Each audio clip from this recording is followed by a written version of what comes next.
Kai valstybė pradeda, sakysim, naują kelią ir į pasaulį, tavo vėliava kyla ir tavo himną groja. Tai yra kažkas, nerealaus. Last time they played was 16 years ago in Munich.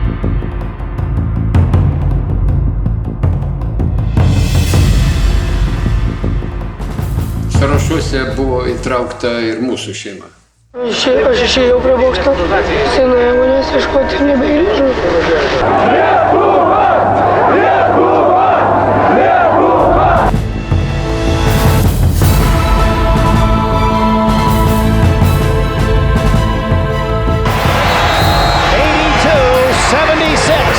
The United States goes home stunned.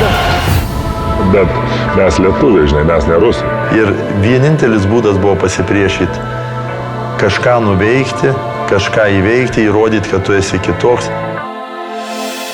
Prieš save blogai jaučiausi labai ilgai.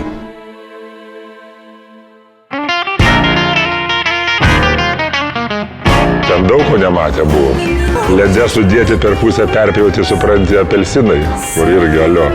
Kas čia yra? Kas buvo geriausias biznėjus spekuliantas, tai mano be abejo, tai Homidžas. Prisipirdavom tų džinsų, kiek ten galima buvo.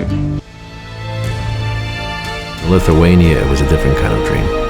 It was very much a dream team that fulfilled the dream of a nation. You have to give a lot of credit to those players, the players that opened doors for the rest of us.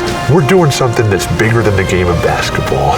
We're doing something that's really important and it's going to make a difference. 5 minutes to go. And Marciulionis drops at the other end.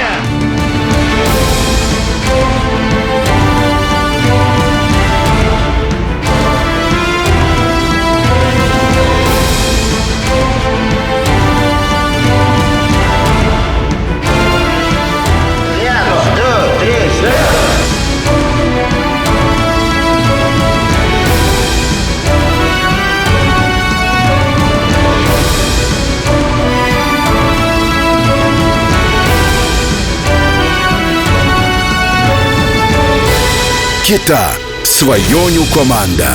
Po 20 metų legenda atgimsta didžiajame ekrane.